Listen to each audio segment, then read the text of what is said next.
So it's just us. Apparently.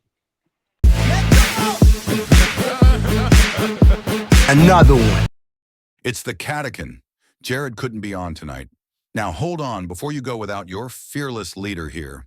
Braden and Ben are going to try their best without the big dog here to steer the ship. Big Papa Podcast will return soon to provide you with all the quips, humor, and walla walla that you all love him for. Kentucky beat Vanderbilt's Cheeks 82-61. Fellas, how we feeling? So much better after hearing the voice say cheeks. No, that was a really good win, man. Felt really nice to put him away early. Ben, I'm sure you felt the same way. Just really defensively locked him down. Lot of, I mean, just every, I mean, lot of great things about the game. Good to get the revenge on Vanderbilt. Put that, just the optics on that one to beat Vanderbilt. Like we talked about before, people don't realize it's a good Vanderbilt team. So beating them and being able to put them away like that maybe soothes some of the worry amongst the fan base. But I felt pretty good about it. Yeah, worry isn't the word I was used, but I would use, but I was hoping to be up by more than one at the half, but made good adjustments after some data collection. Defensive effort was pretty good most of the game, but especially second half. I think held them to 20 or so. Good game for a couple guys. Happy to jump into talking about that too. Yeah, I think the one thing, so I saw, and we had talked about it before, but like our defense, since maybe like the Ole Miss game or something around there has been pretty exceptional. And what do you remember what that was? I think we're like Yeah, I mean it's a really cherry picked statistic, but it's but like I think essentially there's for the some. last 2 weeks, like the last 4 games, I think going back Mhm. to February 8th, we have the Okay. 14th best defense in the country. Okay. Um, and the only problem with that is then you can't talk about how great offense is because we say we're the fourth best offense, and that kind of falls quite a bit if you narrow it to just those 4 games. Where does it fall Um, on those 4 games? I'd be curious. I think in some ways top 30 still, so it's not See, terrible. But it's so fun to say, hey, we've got a top five offense, and you can't do that if you have to cherry pick so that you can say we have the top 15 defense. fair enough, but I do think there's some merit to the picking of like that time frame to now, and also like you gotta be. I mean, scoring is fun and everything, but they still put up 82, but to hold them to Right. 61, right? That's so the 82 is gonna put you in that top 30 range of scoring offenses, but I think it's fewer possessions when you're playing defense like that. I think it's hard to have a top five offense and also be. I mean, of course, you could be just Auburn, I guess, is what that's been lately. But uh, essentially, I think the tiny like the dip in offensive rating or whatever. I don't think there's anything to be that concerned with it, considering you know who's getting minutes, man. That was Yeah, a right, yeah, and it's we're down our top 3 point guard options. Um, yeah, that's true. so I think with context, it's totally reasonable.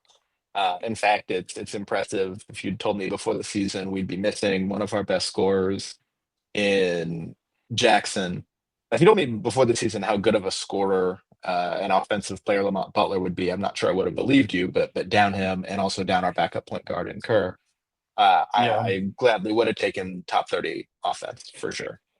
Oh, for And sure. certainly top 14 defense is fantastic. So Um, I think some of that starts with. I just want to give a quick shout. I mean, everyone kind of has, but we've been kind of on Colin Chandler's fan club for a long time, and it looks like it's the rust. Offensively, he's still a little rusty, but you can see with the passing, he gets that ball out quick, and he puts it in the right spot. He's starting to look comfortable again, and that this whole spell where we've been down two, three, four guys, sometimes Andrew Carr being not himself might end up paying like major dividends. I know this is obviously the positive outlook, but like we're winning SEC games in the best year of the SEC with no point guard play, traditional point guard play, and I mean we're getting guys like a Colin Chandler. That's the five or the 4 or 5 star that the Utah Gatorade Player of the Year. The best right. player to come out of Utah in a long time. That's the guy you're starting to see his defense. He rebounded well. So I wanted to shout him out because he's had he's never seemed discouraged. He seemed like he might have been feeling like out of sorts or whatever playing, but he's been hype on the bench and when he's made plays. And it's just it was so cool to see him finally have a little success there. Yeah, I mean it's a season high for him with 7 points, I think, but also 6 boards, which Hmm. is great. 2 assists. How many steals did he have? I felt like he just got in passing lanes pretty He had two. often, which is it felt like more than that. I feel like he was in a lot of yeah, he disrupted a lot of plays, got like tips and passes or like close and passing lanes. And you could like you like what my favorite part is when he made the play. I think who was in the corner three that he flipped it to right there at the end. It was just a great no look flip when he was in the key. I can't remember but whoever it was drained the three.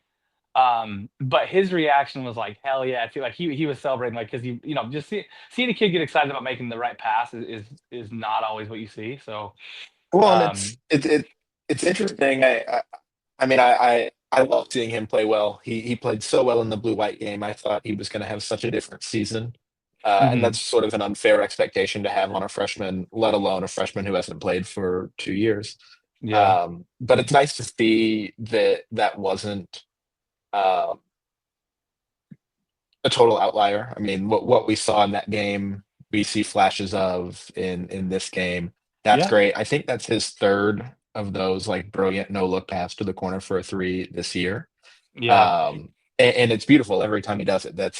It's such a high degree of difficulty pass too, because I mean, he's essentially taking a double team, no look, full sprint, and just whipping it to the corner.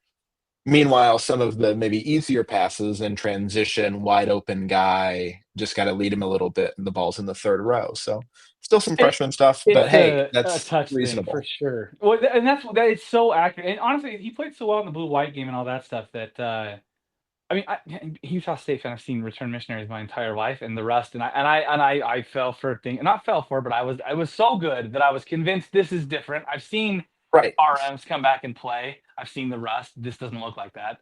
Obviously, I was wrong about that for a majority of the season, but seeing him play that way was really great.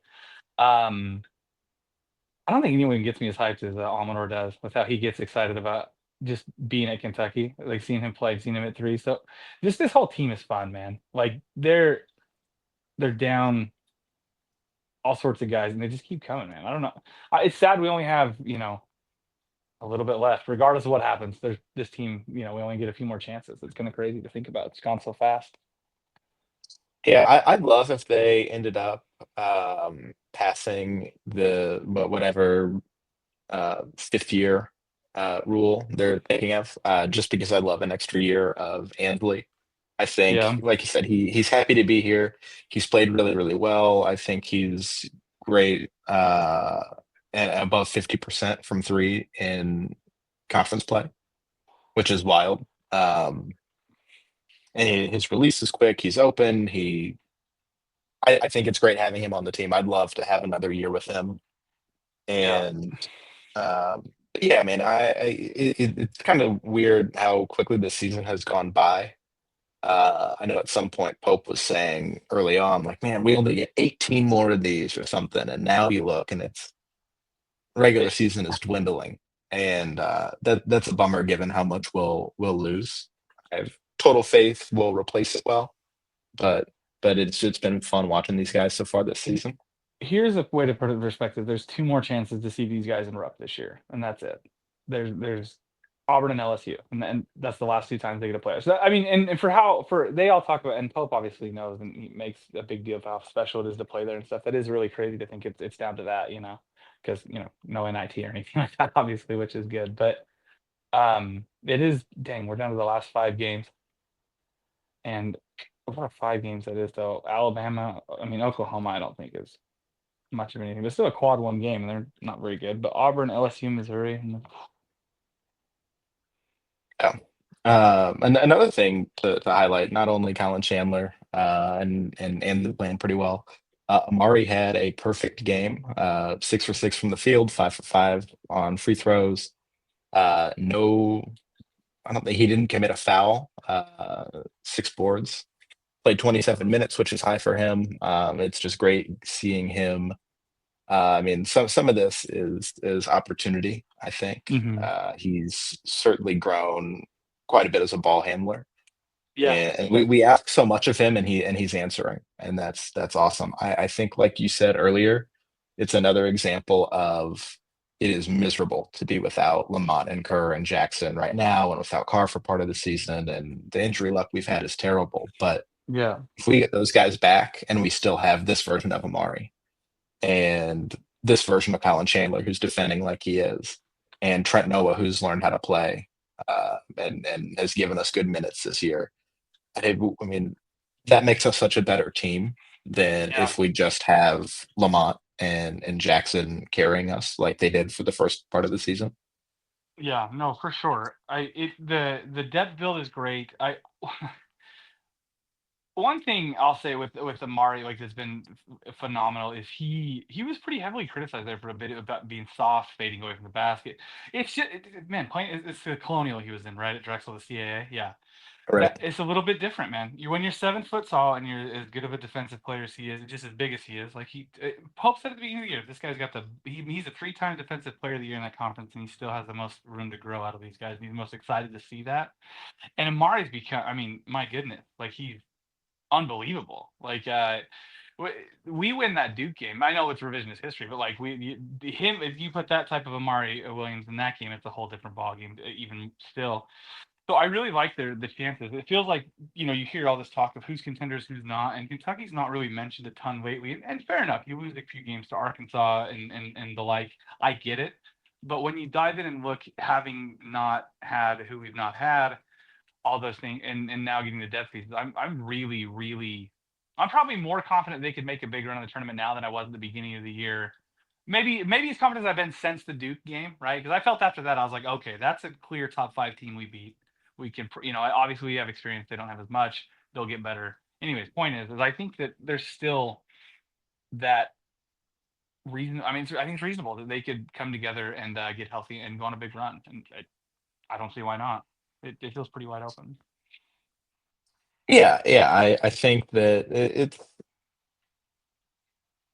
I think the tournament. I was speaking to someone about this earlier, but I think that it's so funny when people talk about contenders. And in the middle of February, they're saying, "Yep, I think there are 3 teams that can win it," as if they've never watched the NCAA tournament before, and they think that the best team always wins and whatever. Yeah, it's Um, no. I mean, I think we've put ourselves in a position where we can get a pretty good seed, as we saw when they did the seed reveal. It seems like the committee takes definitely our strength of schedule, the injuries we've had into account, give us credit for our good wins. And I know a lot of our losses didn't feel great. I mean, Ohio State was a bummer, and Yeah, we lost that one badly. Well, that sucks. But yeah. Ohio State's turned into a respectable team. Clemson has other good wins and is a They beat respectable team. Duke.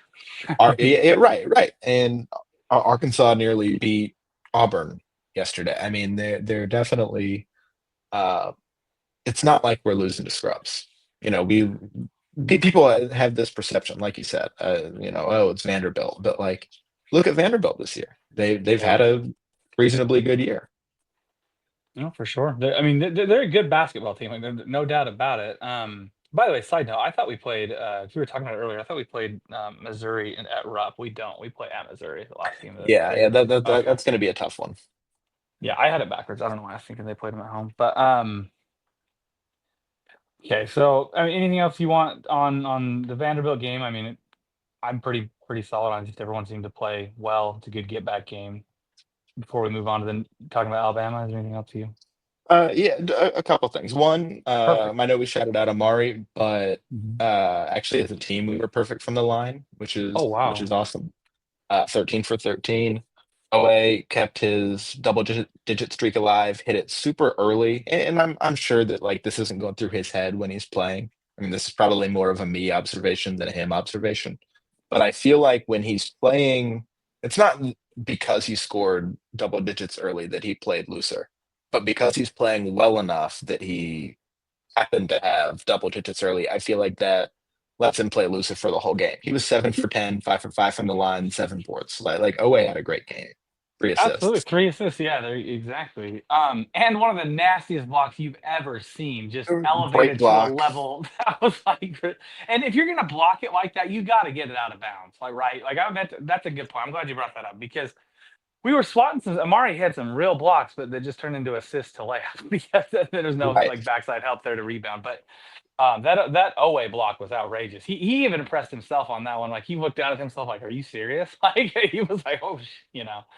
No, he Uh, played great. And to your point about it being the double digits, he's human, dude. Like he may not like. I don't think he'd ever say like I would know if I had scored 10 game points in every SEC game and I wanted to keep. I promise I would know that. Even if I never would admit it, I'd know, and I because that's not been done. Like that's a pretty tough thing to do. To be that consistent. So, but I would think that lends there's some credibility to him playing a little looser, knowing that's like kind of opposite. Like, oh well, I'm not yeah. saying he's weak enough to be like dictated by that. Like, you're not inferring that, but I could Yeah. see Right. being a Right. human being. Like, once you're like, oh, I already hit the 10, cool. Like, I'm playing now. You know what I mean? But that, Yeah. yeah, he had a great game. My goodness, I didn't even realize. Also, really, really nice to see who hasn't been shooting quite so well go 3 for 4. Good to see him loosen up a little bit there. And I thought Andrew Carr looked. I mean, he definitely still had some ability issues, especially once or twice. The one I think of was had the ball stolen and just sort of crumpled all on the ground as they were stealing it and took him a second to get Oh, up, and yeah, and that was hard had to to catch watch. But himself. Yeah. but Remember the that tag it? said, this is far and away the best Andrew Carr has looked in weeks. I mean, he got the start again. I think he said he'd been feeling better. Nice to see, especially offensively. 5 for 8, hit a three. Getting up 8 shots with You his know, back is a big indicator because even when he right? was playing minutes with the back and they were monitoring it and just trying not to have a setback, as Pope was putting it, like he wasn't putting up 8 shots, I don't think, and because that's a lot of that, even layup, jump, that, up and down on the back, man, like that's so good, really good point. Like that's God, even we don't even talk about Carr really when we talk about missing our point guards, but or like the injury bug, I mean, and he's huge, man. Like, he's a huge deal for the team. Like that's Yeah. a Well, lot I of. was shocked actually. I felt. I mean, I feel like Carr has missed a ton of time. Right. Like I feel like Mhm. for weeks now we felt like we've been sort of without Andrew Carr. He's missed 1 game. I mean, he's played in 25 of our 26 games so far. Yeah, I mean, he has been available. I think seeing him though yesterday was a lot like seeing him before the injury. When did he hurt it? Is it in practice or was it in one of the games? I can't remember. I don't know. I'm Doesn't really looking matter. now to see. It looked like actually the first Vanderbilt game is the only game he didn't play in. Mhm. Let's see. His minutes sort of started going down in the Alabama game. He only played 18 minutes there. And actually he's played a surprising amount of minutes. Like if you think about how you feel like he's played recently, you would be surprised looking at the minutes per game he's played.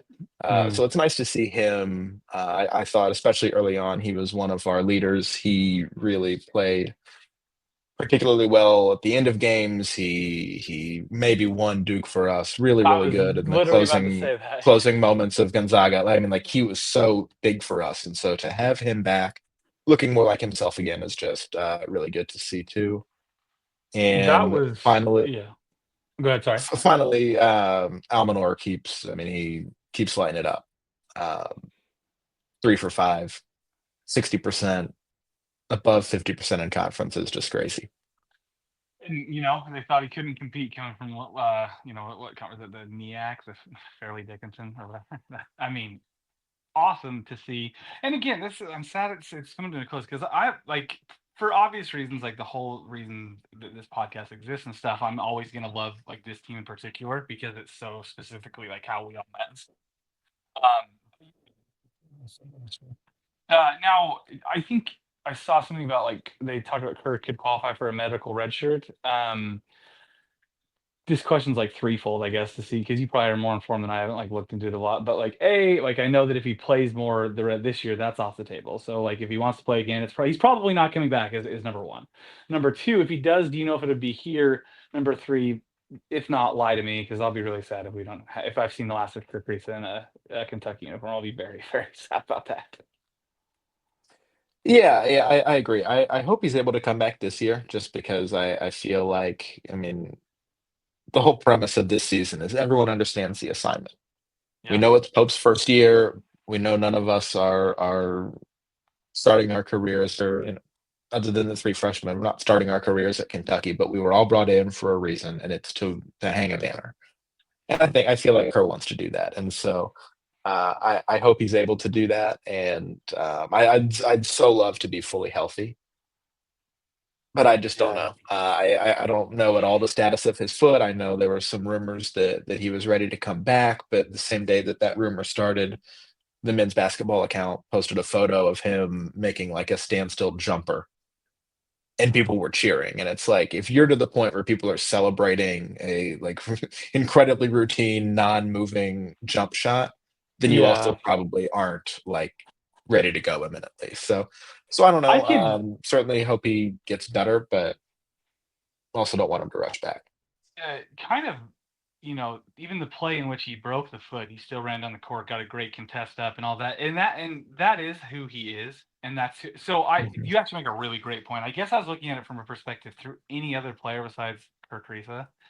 But he's a one of one. Honestly, God, I could see if he were to get, let's say, he could get to the point where he could play before the tournament, making a run of it. Because he doesn't like in his interviews, after the Duke game, even or like when they ask him about Luca and stuff, or like just in general, just talking about playing against Cooper Flag. It's not none of it's really. He's not starstruck by any of it. It's not. I feel like he's kind of been there, done that. Like he's been in college a while. I think maybe there is that shot that he goes for. Like you said, the other.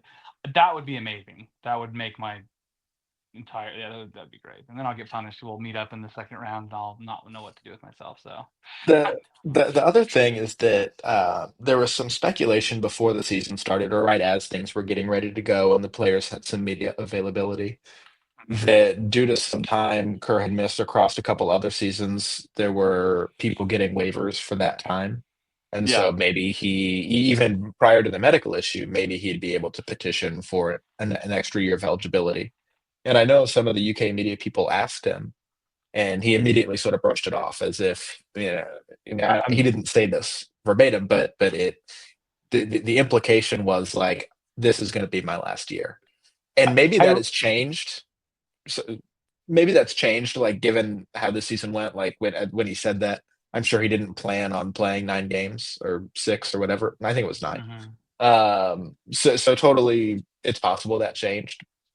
But if he was so certain that like even he didn't want to explore an extra year, then I don't know that Yeah. it would be so worth it to him to put off playing with this team just to give himself another year.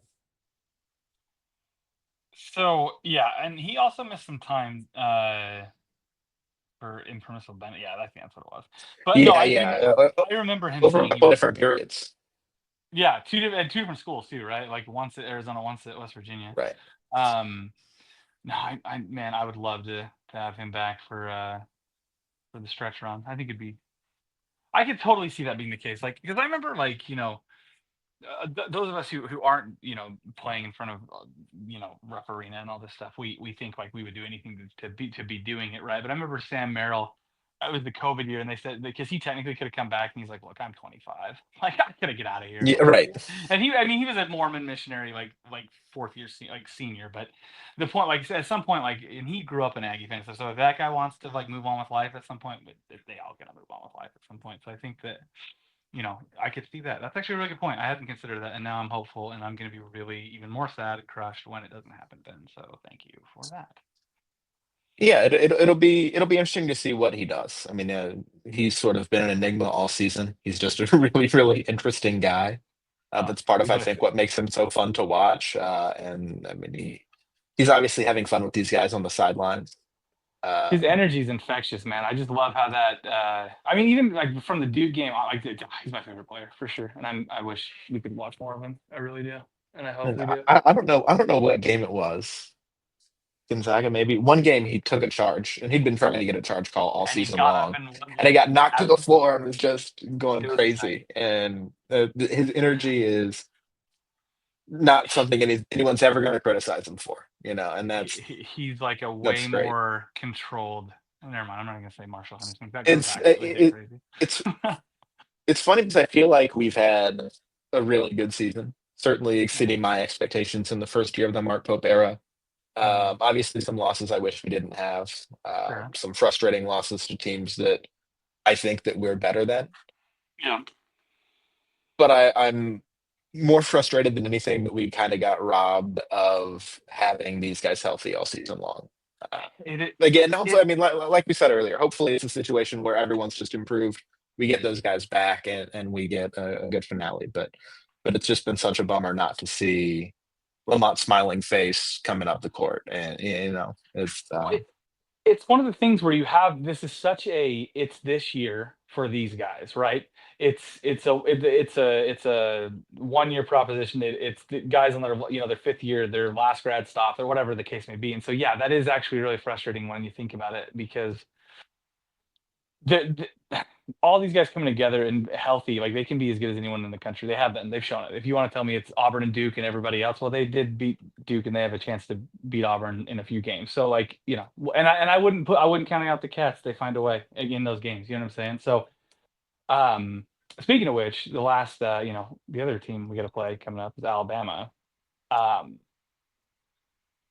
how do you feel about that one? Because you kind of get your foot in both camps here. Not giving you crap. It's actually really good that you do because I don't know a ton about Alabama. I mean, I've watched them, but at home Alabama versus they did win in Rupp already. What do they got to do to pull off a win in Alabama? I mean, it's got to be a tall task. yeah. I think they need to play well. I know Alabama's dropped a couple, just lost to Missouri, but again, Missouri's a really good team, especially at home.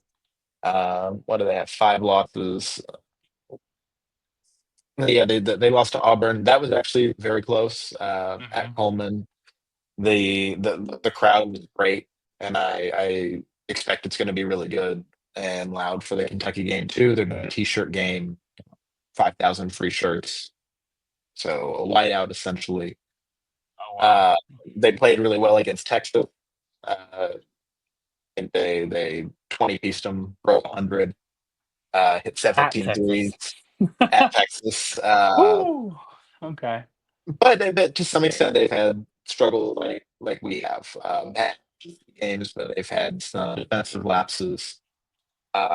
Even though their defense is not, I mean, they're top 50. Their offense has been really good, but they also rely on three, and so they're subject to some variability the same way we are. I think Still, it'll be a good game. well, It'll be it'll a be good a game. good game depending on who plays for Kentucky, right? I mean, that's if we go in there with the same roster we just played Vanderbilt with, it will not be a good. Look, I'm not going to count them out and say they can't compete because they went in, they beat Tennessee, but Alabama and Tennessee are very different matchups for the Cats. Tennessee Right. not being a super juggernaut offensively really helps where we lack when we miss these guys. Alabama might 30 piece us or 30 piece the Cats if we go in and again that's nothing again it's one of the top unanimously pretty much one of the top five teams in the country. Sure, they lost. Sorry, they lost the number one and number 13 team in the net a couple days apart. Right. Like, oh, Right. all right. Nah, it's a tough. So, do we have any word on who? I know it's early, but who's gonna play Saturday? I'm For not sure. I think what is it the 8 o'clock the night before the availability report comes out. I think the SEC Alabama mandates has that. been, yeah, right, right. Alabama has had some injury issues too, Okay. and they've got a couple guys redshirting, but they weren't playing when we played the first time either.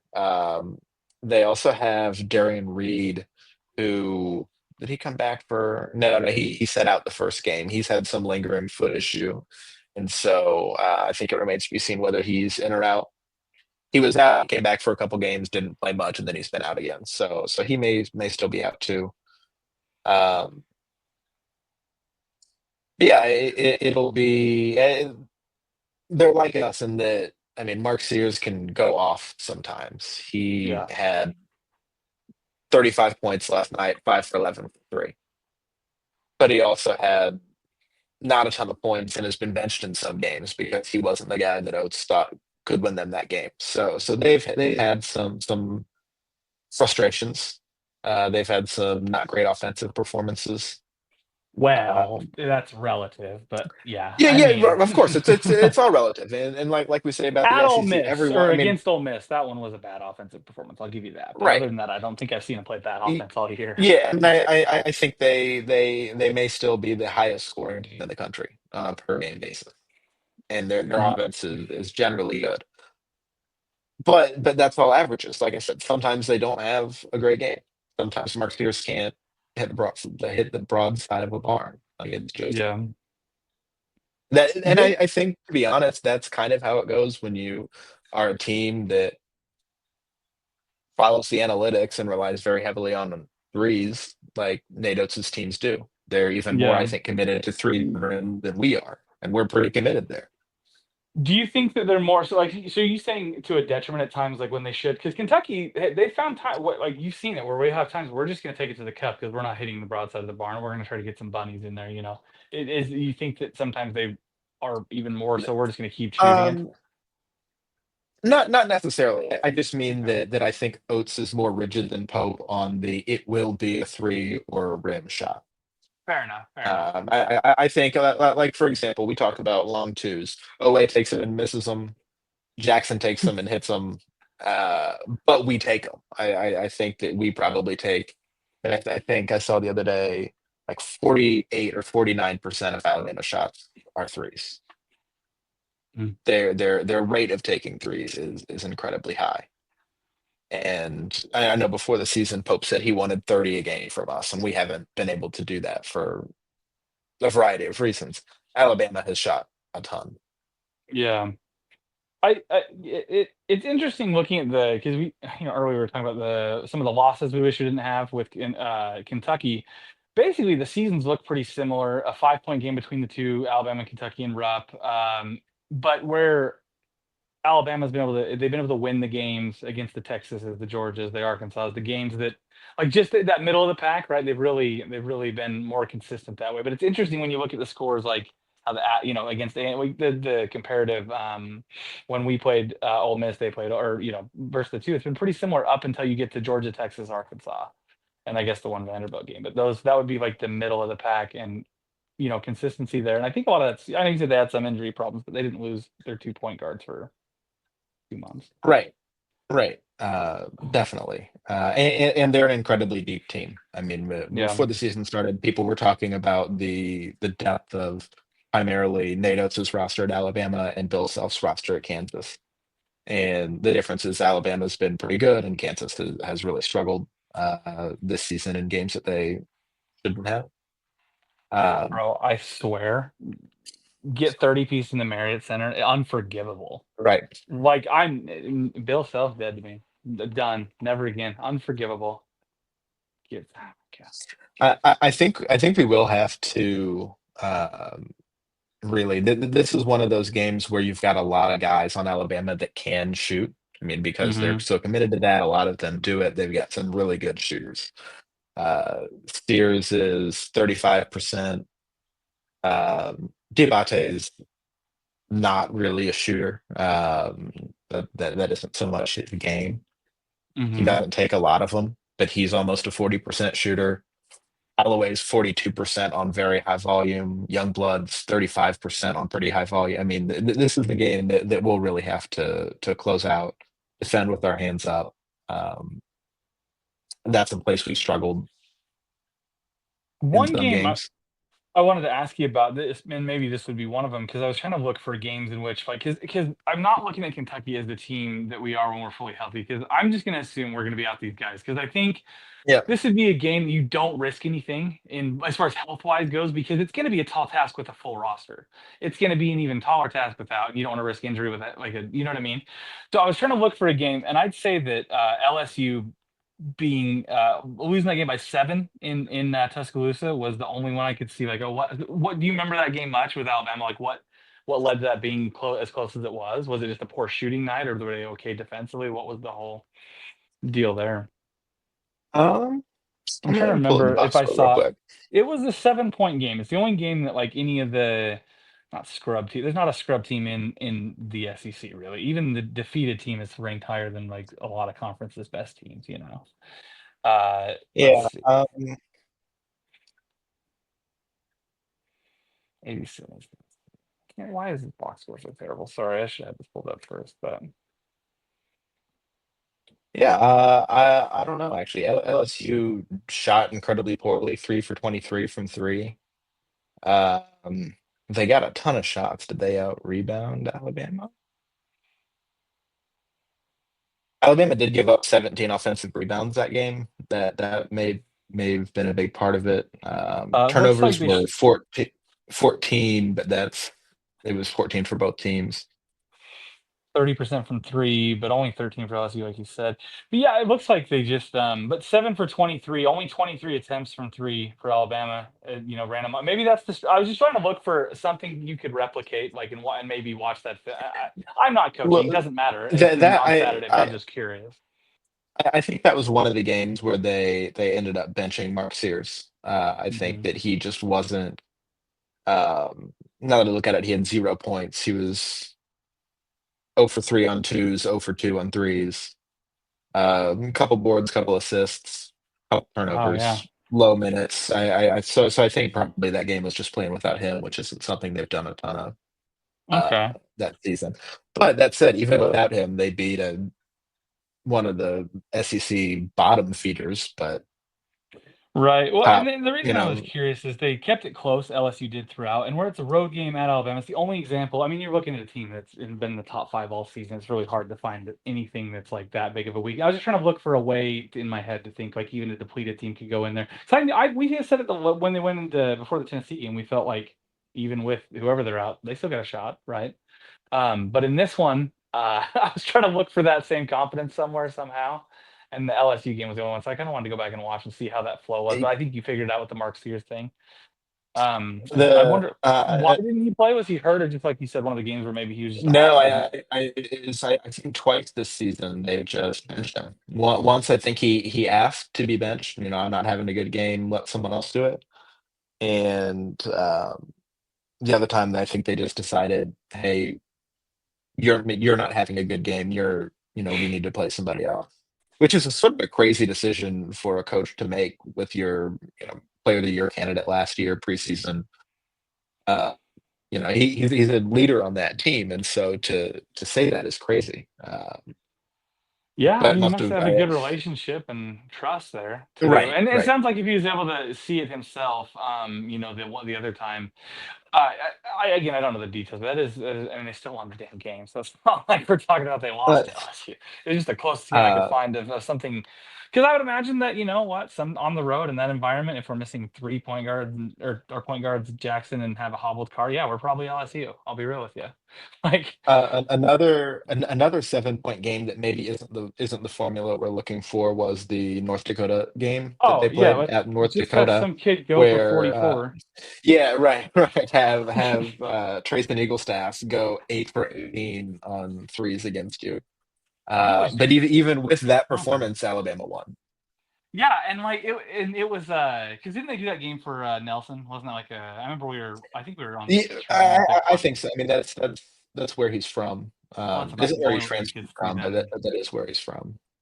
Right, but because I don't know why else on earth they'd be playing a road game. I mean, I love that they played a road game in North Dakota. Like, shout out to them because I'd love to see. I think the last power team in the spectrum was like USC in 2013, maybe. And power team's a relative term there. So, I mean, I mean, Alabama's had a couple close ones recently. Arkansas game was a 4 point win at Arkansas. Mississippi I State game was a 4 point game at the Hump. Um,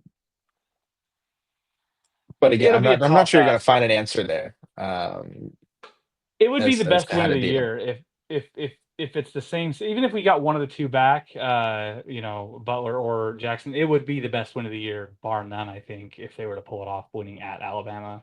But I mean, it's gonna be a tough one. I'll say that. I'm not gonna count them out, but I think they play relatively well and probably lose by 10 to 15. I'm just gonna be honest. Like if that's who we're rolling out there, it's a very much so people are penciling in like they think this team can go to the Final Four Alabama team again.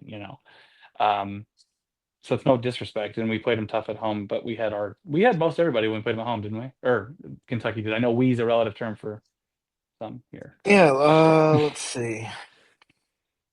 you did attend both Uh, institutions, so that makes sense. yeah, I did. If anyone didn't know this. Let's see. Yeah, Lamont played 32 minutes. Jackson played 25. Carr played 18. Yeah, and end up losing that game by like what 5? They or one, yeah, Right, 102-97. right. Jeez, 102. Yeah. Um, Dang, so and that from a Kentucky only had 8 turnovers that game, and still, ooh, right, I think it's difficult to predict anything than a loss, especially given the guys we have out. And the the one, I mean, other than the two guys who are redshirting for Alabama, Darian Reed, I think, is the only other one that's had injury problems yeah. lately, and he's good, but he's a freshman. I mean, it's not like he was someone that they were relying on in the way we're relying on our missing pieces either. So it's not I mean, Lamont Butler. Got it. right, right, exactly, exactly. From a wins above bubble perspective, this game is considered the same as Tennessee on the road and Duke at neutral. Which one So of like those is a little bit of an outliir, but yeah. Duke. Okay, so it's right up there with the toughest of the tough games we've yeah, got. right, right. It will be tied for the hardest game we've played this season. Okay, so And yeah, we won both those, but we played our A game in those, and we were relatively healthy, um, relative to now. So right. Not to it's look too far. going to take a lot. Well, yeah. What I'm, so you're in agreement. You're thinking exact same thing, cut type of deal. Play it close, probably end up 10 to 15, somewhere in that range. Yeah. If man, I'll tell you what, just and we'll be brief because we can get into this stuff the rest of the way. But where there's only 5 games left, what a stretch Alabama, Oklahoma, Auburn is. How much do you have to win that Oklahoma game, man? That's, Yeah. Yeah. I mean, it's a I road game too. Is that the definition of a trap game? Being not that like a trap game usually has a little more at stake, I guess. But like because at this point, I think things are seeding maybe a little bit, but going from Alabama, Oklahoma, Auburn, that's Yeah, so somebody shared uh, a spreadsheet earlier that showed like the cumulative chances of Kentucky getting or of anyone in the SEC getting certain seeds, and it had okay. us um, greater than 50% chance we end up with a bye in the first round of the SEC tournament, which is great. That'd mean we're top eight, uh, but it was right at around 50%. The other thing Dang. that came right, right. Which is just Okay. crazy, and I think really goes to show the strength of the SEC this When year. he said top eight, that's Th wild. yeah, the other unfortunate thing is that given the games we have left and the Hmm. difficulty of those games, it's not just that we have 5 SEC games left, it's we have 5 SEC games left, 3 of which are pretty tough. Brutal. And you're right, but because we've lost to some teams worse than us, if we end up in a tiebreaker scenario with those teams, that doesn't help us. We No. may be better, but when our record starts to tie them because they beat us, even though we beat the better teams aren't who we're going to be in the tiebreaker with. So that's going to Right. uh, but I am happy to see the at least whatever metric this is thinks greater than 50% chance we have a bye. Does Uh, 2 and 3 get it done to get a bye? I wonder. We'd have to look at it, but that's beating Oklahoma and LSU, and even, I mean, even still, that's a tough ass stretch. Winning any game in this conference is nuts, dude.